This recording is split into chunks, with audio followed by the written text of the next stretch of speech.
കോൺഗ്രസും BJPയും ക്ഷേത്രത്തിനും ക്ഷേത്ര മാനേജ്മെൻറ്റിനും അനുകൂലമായ ഒരു നടപടി സ്വീകരിച്ചപ്പോൾ മറ്റൊരു പാർട്ടി തങ്ങൾക്കിത് പറ്റിയൊരു അവസരമാണ് എന്ന് കരുതി. SDP ആയിരുന്നു. ഒരു ഹിന്ദു ക്ഷേത്രത്തിന് നേരെ വരുന്ന ഒരു ആക്രമണം സെൻസേഷനലൈസ് ചെയ്യാൻ തങ്ങൾക്ക് ഇതിൽ നിന്ന് കുറേ കാര്യങ്ങൾ നേടിയെടുക്കാനുണ്ട് എന്ന് കരുതാൻ വേറെ ആർക്ക് പറ്റും? അവരുടെ ശക്തി കേന്ദ്രമായ കേരളത്തിലും വിഷയം ആളിക്കത്തി. മീഡിയ വൺ ഇതങ്ങ് ഏറ്റെടുത്തു. ഈ ഒരു അവസരത്തിലാണ് മലയാളി ലോറി ഡ്രൈവർ മുനാഫ് ഒക്കെ ഇതിന്റെ ഭാഗമാകുന്നത്. മറ്റ് ചാനലുകൾക്കും ഒരു നിവൃത്തിയില്ലാതെ അവരും ധർമ്മസ്ഥലയുടെ ഭീതിജനകമായ കഥകൾ കൊടുത്തു.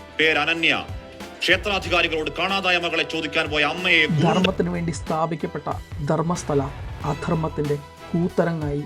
അതിനേക്കാൾ ഭീകരമായ അധർമ്മങ്ങൾ മുടിയഴിച്ചാടുന്ന ധർമ്മസ്ഥല എന്ന ചാവുനിലത്തെ പറ്റിയാണ്. മറുപക്ഷവും വെറുതെ ഇരുന്നില്ല. സമീർ MDയുടെ ഐഡന്റിറ്റി, അയാളുടെ മുസ്ലിം ഐഡന്റിറ്റി അവർ വലിച്ച് വെളിയിലിട്ടു.